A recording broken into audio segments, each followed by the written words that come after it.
नमस्कार, स्वराज एक्सप्रेस के खास प्रोग्राम जनता मांगे जवाब में आपका स्वागत है। आपके साथ मैं हूं स्मित त्रिपाठी। मशहूर बैंकर हरिशंकर परसाई ने लिखा था कि प्रजातंत्र में सबसे बड़ा दोष यह है कि उसमें योग्यता के बदले लोकप्रियता को मान्यता मिलती है।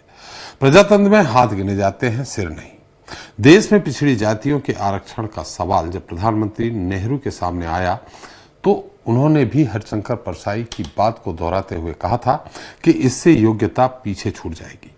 बाद में प्रधानमंत्री राजीव गांधी ने भी यह कहकर जातिगत जनगणना का विरोध किया था कि पिछड़ेपन और गरीबी को दूर करने के लिए समस्या की जड़ को देखना होगा। लेकिन ये बात अलग है कि आगे चलकर देश में सामाजिक न्याय के नाम पर मंडल कमीशन बना और फिर पिछड़ी जातियों को आरक्षण दे दिया गया। लेकिन ये बात यहीं खत्म नहीं हुई। देश में विपक्ष का मौजूदा चेहरा यानी राहुल गांधी ने जातिगत जनगणना को एक मुहिम छेड़ दी। वो सार्वजनिक मंचों से जातिगत जनगणना की मांग लगातार उठा रहे हैं। सवाल यह है कि आखिर नेहरू और राजीव की सोच से इतर राहुल गांधी जातिगत जनगणना क्यों चाहते हैं और क्यों उन्हें बीजेपी बार बार इस मुद्दे पर घेर लेती है। आज हम इस पर चर्चा जरूर करेंगे, लेकिन उससे पहले बात कर लेते हैं छत्तीसगढ़ की, जहां कांग्रेस के घर में घमासान मचा हुआ है। कहते हैं अंत भला तो सब भला, लेकिन कांग्रेस के लिए छत्तीसगढ़ में एक कहावत चरितार्थ नहीं हो रही है, क्योंकि किसी भी सियासी मुकाबले के अंत में कांग्रेस का भला हो ही नहीं रहा है। 2023 में कांग्रेस विधानसभा चुनाव क्या हारी, ऐसा लगा मानो हार ही उसका मुकद्दर बन गई। लोकसभा में करारी हार के बाद शहर सरकार के चुनाव में भी कांग्रेस का सुपड़ा साफ हो गया। बड़े पैमाने पर मिली हार से कांग्रेस के भीतर हाहाकार मच गया है। सोशल मीडिया में कांग्रेस ने अपने ही बड़े नेताओं के खिलाफ मोर्चा खोल दिया है, जो इशारा कर रहा है कि कांग्रेस आपसी फूट से उबर ही नहीं पा रही। आज हम इसी पर चर्चा करेंगे अपने खास पैनल से। आज के मुद्दे घर में घमासान में।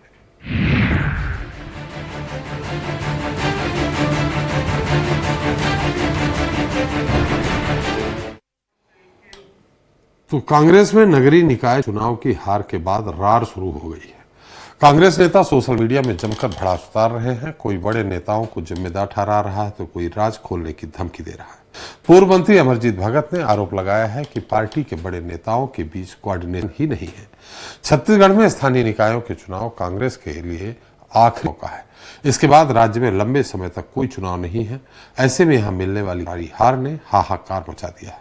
इस पर चर्चा करेंगे, लेकिन उसके पहले देख लेते हैं हमारी खास रिपोर्ट। नगरीय निकाय चुनाव में बड़ी हार के बाद कांग्रेस के नेता सोशल मीडिया पर जमकर भड़ास निकाल रहे हैं। कोई लिख रहा है कि रायपुर नगर निगम के ऐतिहासिक हार की जिम्मेदारी कौन लेगा, तो कोई जल्द ही बड़ा राज खोलने की बात कह रहा है, तो कोई शहर अध्यक्ष को हटाने की बात भी लिख रहे हैं।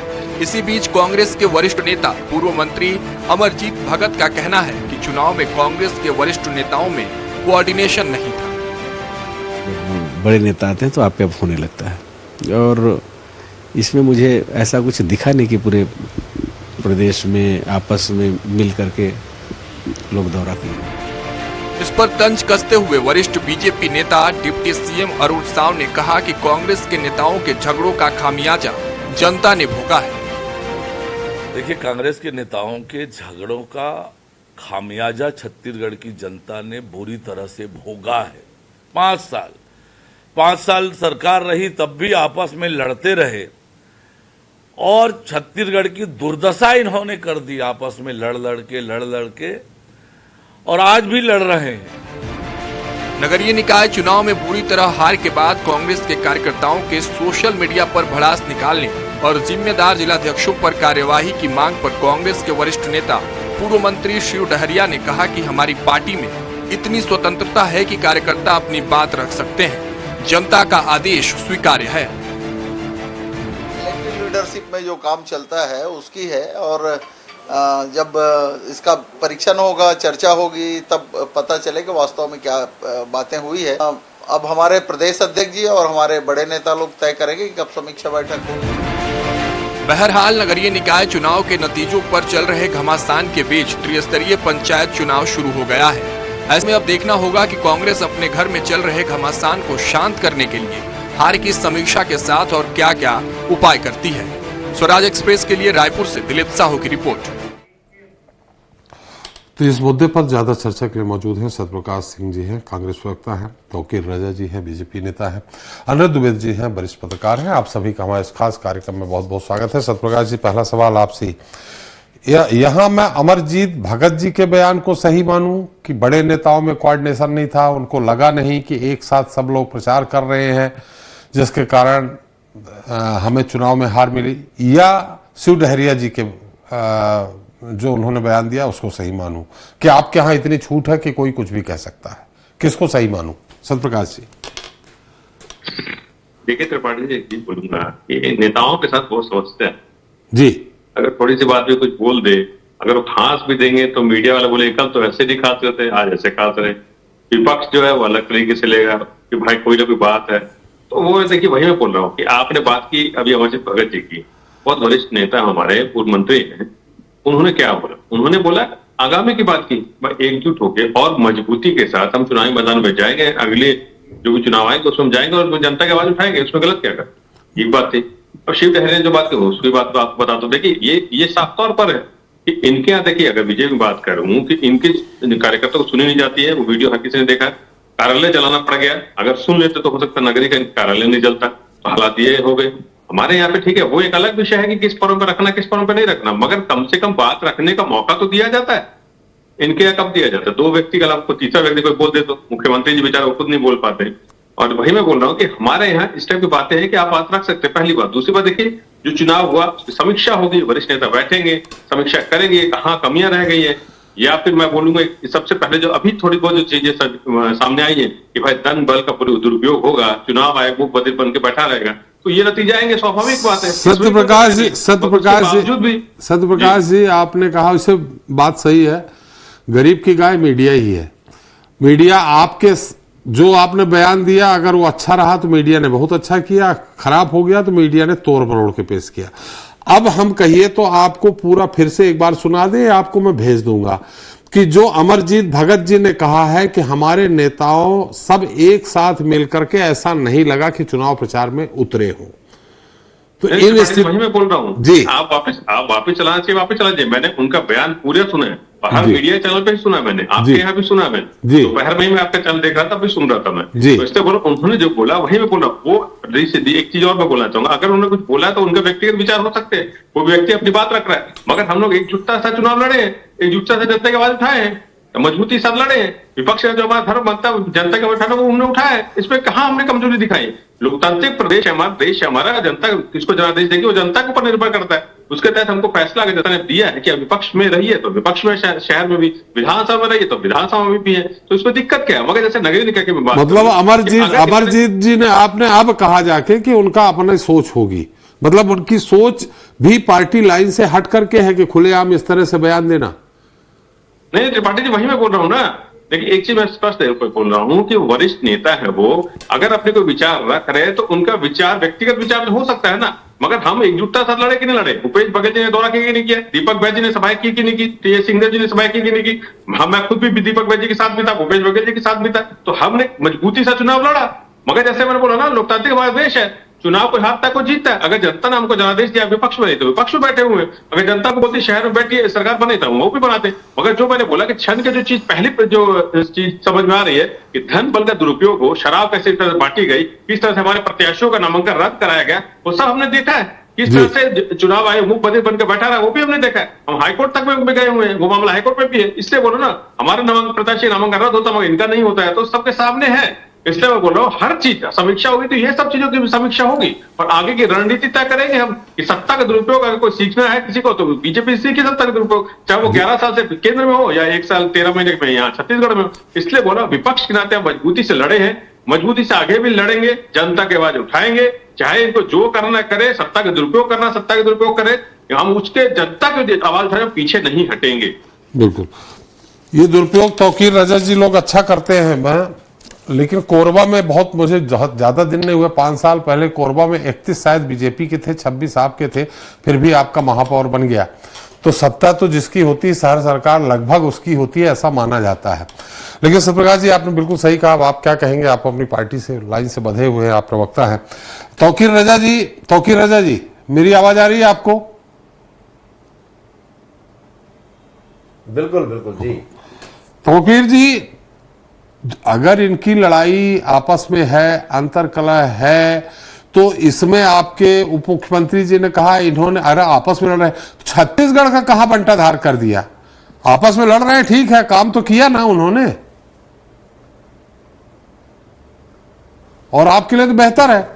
सभी को मेरा नमस्कार जी। देखिए जी, मैं सुन रहा था, सत्य प्रकाश जी को भी सुन रहा था, और उनके आप बड़े अच्छी, एक सबसे अच्छी बात मैं आपको काबिल तारीफ, आपके चैनल को बधाई कि आपने जो जो सोशल मीडिया में इनके नेताओं ने इनके खिलाफ लिखा है, अपनी पार्टी के खिलाफ, वो भी आप एक क्लिप चला रहे हैं। ये अभी तक किसी चैनल ने एविडेंस के साथ नहीं दिखाया। अमरजीत जी का भगत का बयान मैं सुन रहा था, वो भी मैंने समझा, उसको बारीकी से गौर करिए। मैं इस पे एक शेर से शुरुआत करना चाहूंगा कि भ्रष्टाचारिता जिस चेहरे का श्रृंगार करती है, भ्रष्टाचारिता जिस चेहरे का श्रृंगार करती है, उस पे मक्खी भी बैठने से इनकार करती है।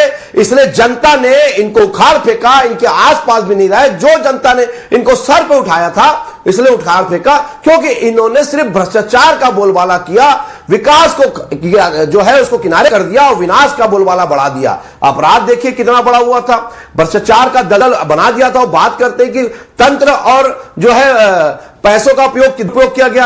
अरे साहब, पैसा तो आपने कमाया था, सारे पैसे तो आपके पास से, सारे नेता बड़े बड़े, चलो 2-4 करोड़ समझ में आता है, अरबों रुपए आपके यहां से निकल रहे हैं, अपराधी बन के आपके लोग जेल में जा रहे हैं, और उसके बाद आप बोलते हैं कि हमने कोई बड़े बड़े काम किए। तो ऐसे काम करेंगे आप?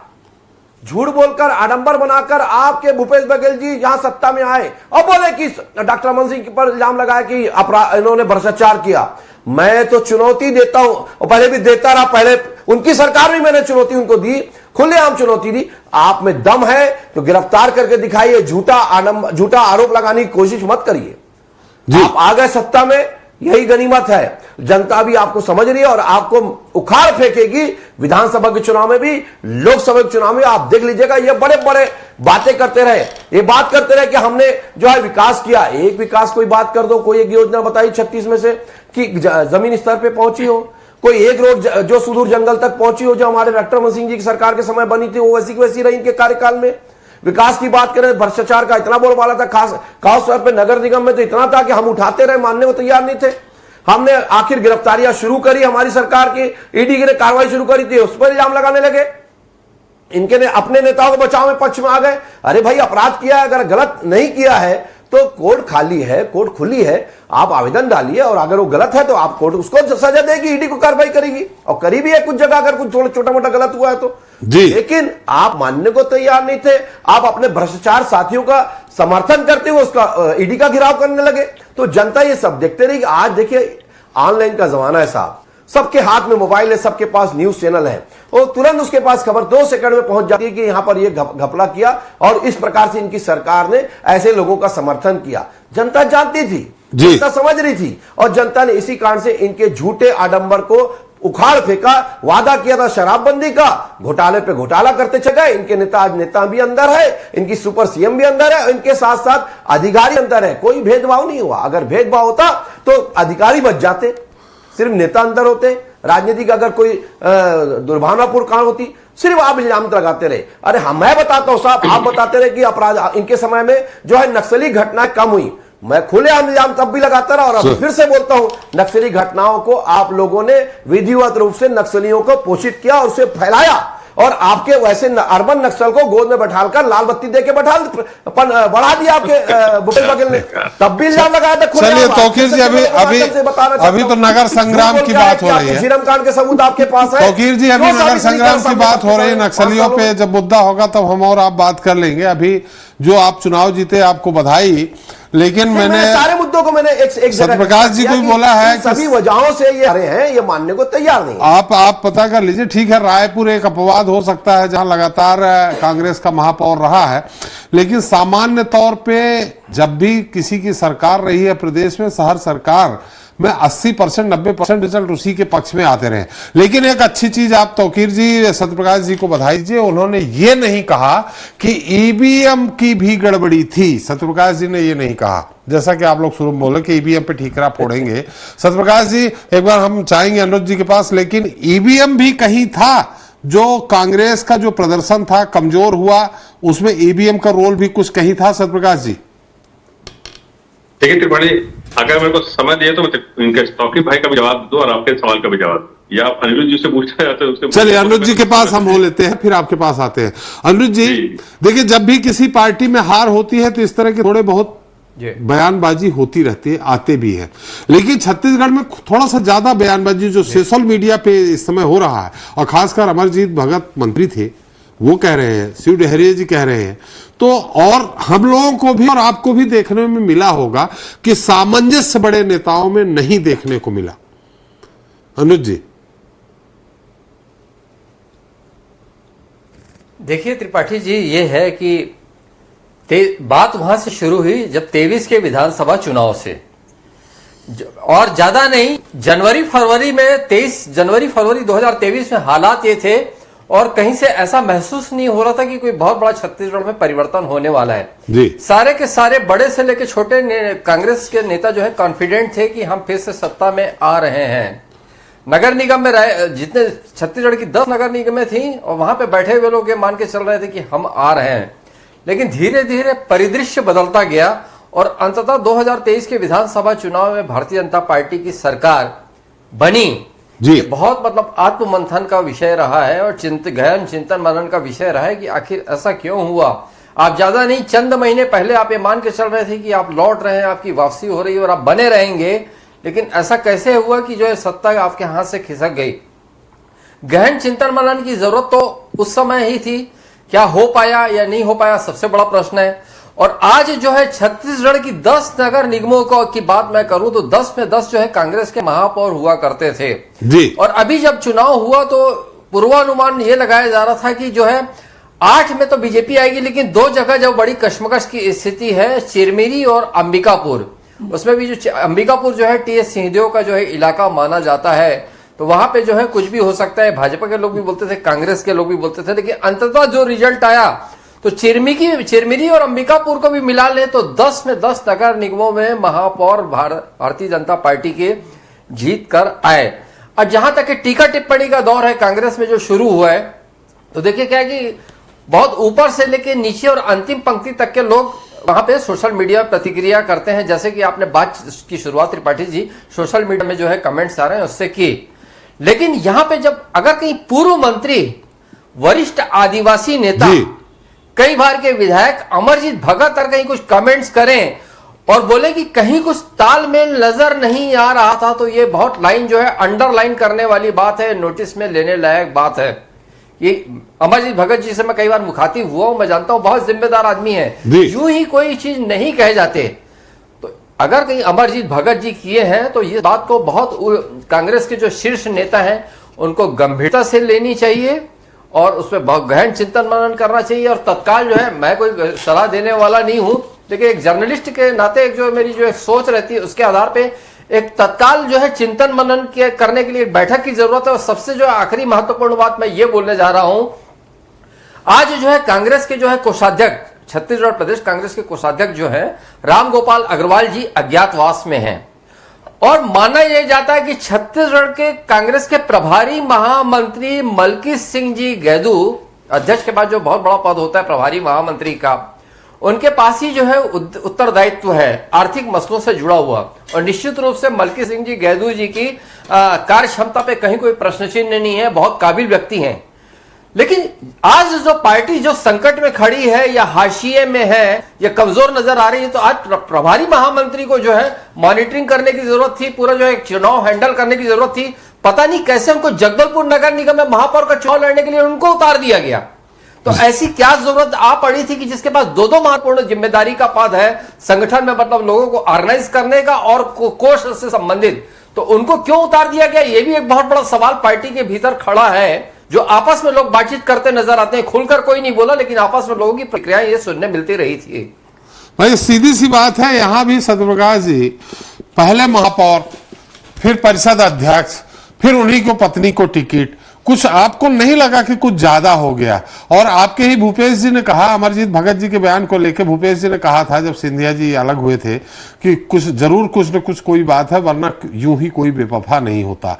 ये आपके भूपेश बघेल जी ने कहा था जब सिंधिया जी यहाँ कांग्रेस टूटी थी। तो अमरजीत जी ने ऐसे ही नहीं कहा सत्यप्रकाश जी। दूसरा मैंने सवाल किया था कि ईवीएम का भी कुछ रोल रहा क्या?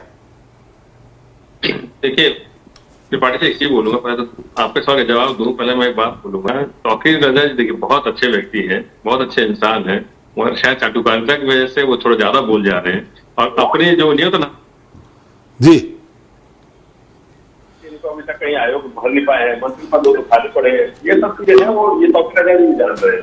पहली बात। दूसरा देखिए एक चीज बोलूंगा कि हमारे यहाँ की बात करें, अपने यहाँ के तो देख नहीं है, दो मंत्री पद खाली है, आयोग मंडल नहीं करे गए अभी तक। भ्रष्टाचार की बात करें तो भ्रष्टाचार की वजह से आरक्षक की मौत हो गई थी, बढ़ती भ्रष्टाचार, उसके प्रकार की हत्या हो जाती है। इसलिए अपने पार्टी के अंदर क्यों नहीं देख रहे, अपने हालात क्या वो देखे। क्योंकि मैं वही साफ तौर पर बोल रहा हूँ कि हमारे एक जुटता साथ लड़े हैं, हम एक जुटता साथ लड़े हैं, कभी मजबूरी से लड़े, जैसे और है। अगर हम जुटता साथ नहीं लड़ते तो शायद हो सकता है इनको शराब पार्टी की जरूरत नहीं पड़ती, इनको साड़ी की पार्टी की जरूरत नहीं पड़ती, इनको 70 दिन करने की जरूरत नहीं पड़ती। इससे बोल रहा हूँ कहीं ना कहीं इनको मालूम है कि हम एक दूसरे से लड़े, वो पहली बात। दूसरी बात देखिए, जहां तक हार की बात है, समीक्षा हम करेंगे, समीक्षा करने में जो चीजें सामने आएगी उसको हम दूर करेंगे।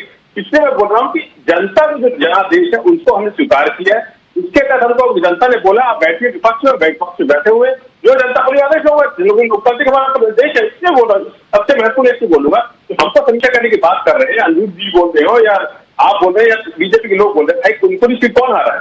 मुख्यमंत्री जी का क्षेत्र है वो, समीक्षा तो इनको करनी चाहिए। जहाँ एक भिजोरा पीट रहे हैं तो मुख्यमंत्री जी के क्षेत्र में ये हार गया है, मुख्यमंत्री जी का कार्य क्षमता लगा, मुख्यमंत्री जी का चेहरा आप उतार रही है, तब अपनी सीट मुख्यमंत्री जी का क्षेत्र में हार रही है। यही दिक्कत है कि कहीं ना कहीं आपके मुख्यमंत्री जी के ऊपर प्रश्न लग रहा है, उस पर सवाल दीजिए, उस पर समीक्षा कीजिए, उसका क्या आप करना चाह रहे हैं। इसलिए बोलो कि हम एक दूसरे से लड़े, हमको मालूम पार्टी हमारी एकजुट है, एकजुट होकर चुनाव लड़े हैं। बीजेपी जो भीतर घाट जनता सब देखती है। एक अगर मैं केंद्र से शुरू कर दूं, अमित शाह जी से लेकर योगी आदित्यनाथ तक, योगी आदित्यनाथ से लेकर डिप्टी पाठक तक, आप यहाँ ओपी चौधरी से लेकर ब्रिजवाड़ा अग्रवाल तक, वसुंधरा राजे से लेकर भजन शर्मा तक, कहाँ है इनसे पूरे गुटबाजी ऊपर लेकर नीचे तक चलो तो गुटबाजी चलती है। गुटबाजी वाली वजह से यहाँ मंत्री पद नहीं बचा है, कर्नाटक अलग चलते, धर्मलाल कौशिक अलग चलते, मोदी जी अलग चलते, सुंदर मिश्रा भी नए आ गए एक गुट लेके। इससे बोला गुटबाजी तो भरी पार्टी है, अगर गुटबाजी नहीं होती तो क्यों अभी तक तौकीर रजा जी प्रवक्ता पर क्यों बैठे हुआ?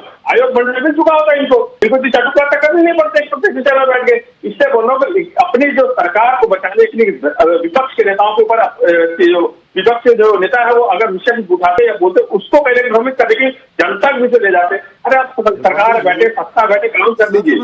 सत्यप्रकाश जी लंबा उत्तर दे दिया आपने, सत्यप्रकाश जी लंबा उत्तर दे दिया। मैंने दो सवाल किए थे आपसे। एक तो खैर वो मुद्दा था आप लोग अप्रत्यक्ष रूप से चुनाव कराना चाहते थे, उन्होंने प्रत्यक्ष प्रणाली से चुनाव कराया। एक दूसरा ईवीएम का क्या रोल रहा?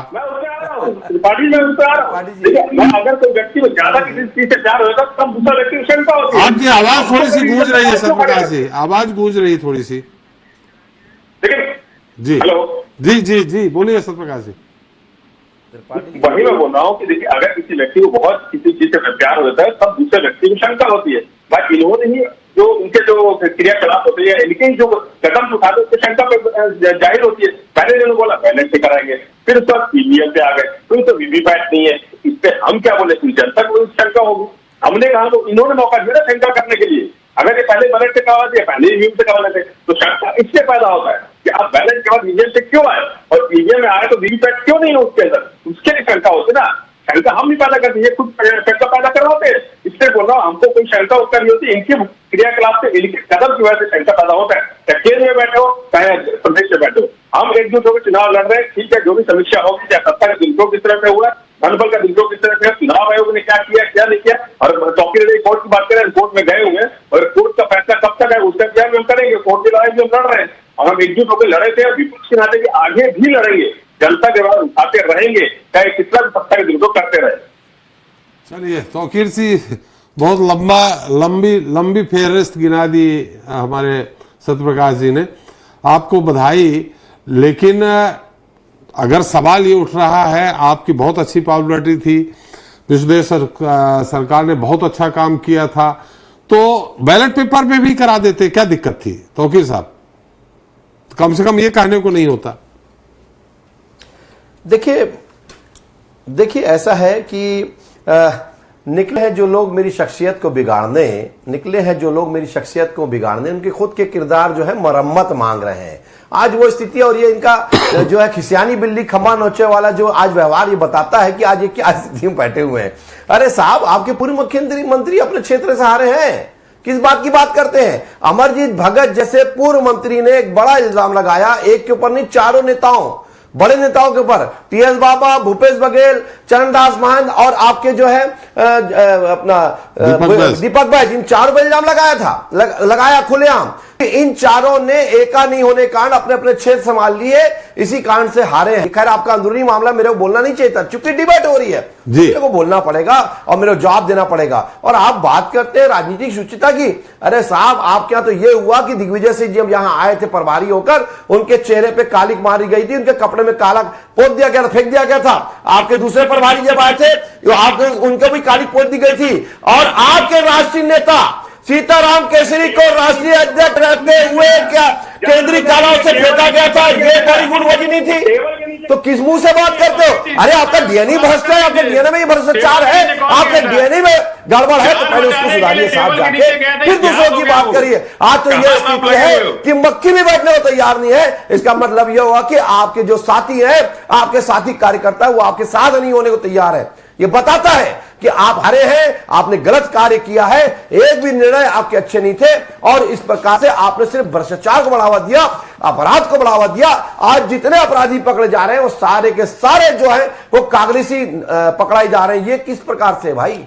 चलिए तौकीर साहब, तो ये छत्तीसगढ़ में ये आपको दिखाता है कि आपका देना जो है जी। और रही बात ये कि विष्णु जी के 13 महीने के सुशासन, सुशासन और अटल विकास पर जो है आज जनता ने मुहर लगा दी। हमने जो वादे पूरे किए वो जनता ने मुहर लगा दी। चले तौकीर साहब, एक मिनट, सत्यप्रकाश जी 10 सेकंड आपने बोला था। तौकीर साहब, अपने पितृ पुरुष के नाम से जो है जो है घोषणा पत्र लाए। मैं तो आपका जो है पितृ पुरुष थे उनके नाम से कोई घोषणा पत्र क्यों नहीं शामिल करा? अरे कांग्रेस अंग्रेजों की बनाए हुए ह्यूम ने कांग्रेस पार्टी बनाई थी, जरा साबित कर दीजिए ना कि वो आपके पितृ पुरुष है, उनके नाम से बना के दिखाइए। हम तो चीना ठोक के बोलते हैं। तौकीर साहब हम उनके नाम से घोषणा पत्र, अटल विश्वास पत्र लाए और बना के दिखाएंगे, कार्य करके दिखाएंगे। आप कैसे जो है झूठ बोल के सत्ता पे आके भ्रष्टाचार करने वाले नहीं है। चलिए तौकीर साहब, आ गई आपकी बात, नहीं करने वाले।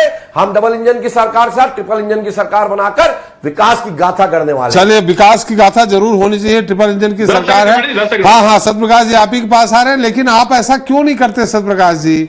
जैसे रायपुर में महापौर मूढ़त जी को मिल गया, रायपुर दक्षिण खाली हो गई तो बृजमोहन अग्रवाल जी के समर्थक को मिल गया। आप लोग भी ऐसा कर लिया करिए ना, आपस में बांट लिया करिए।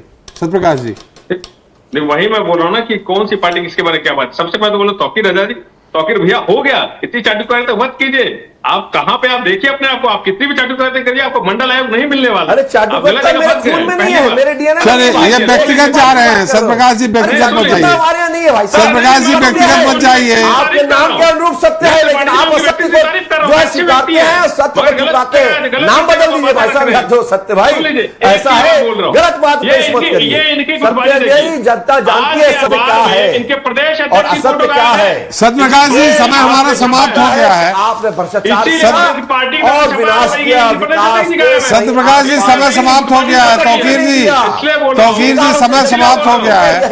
अनुज जी आपसे एक टिप्पणी और लेनी थी, लेकिन यहाँ पक्ष विपक्ष है, थोड़ा सा आक्रामक दिख रहा है, आपने भी सुना होगा। आपकी टिप्पणी आ गई, हमारा समय भी एक समय की सीमा होती है, हमारी समय समाप्त हो गया है। चलिए, बहुत बहुत धन्यवाद तौकीर साहब आपका, सत्यप्रकाश जी आपका, अनुज जी आपका हमारे साथ चर्चा में शरीक होने के लिए और अपना मूल्य समय देने के लिए। तो हमने चर्चा की छत्तीसगढ़ की, जहां एक के बाद एक मिलने वाली हार से कांग्रेस के भीतर सिर्फ फुटबॉल के हालात बन रहे। दूसरी तरफ बीजेपी विपक्ष के भीतर उपजे हालात से कहीं न कहीं खुश है, और ये खुशी बनती भी है, क्योंकि विपक्ष आपस में जितना लड़ेगा उसकी ताकत उतनी ही कम होती जाएगी। इतिहास गवाह है कि कई राजनीतिक दल आपसी लड़ाइयों में विलुप्त हो गए। हालांकि कांग्रेस जैसी राष्ट्रीय पार्टी के लिए ऐसा कहना शायद ठीक नहीं है, लेकिन फिर भी कांग्रेस के कार्यकर्ताओं को ये इंतजार तो होगा ही कि उसके लीडर आखिर कब अपनी हार से सीख ले पाएंगे। ये तो रही बात छत्तीसगढ़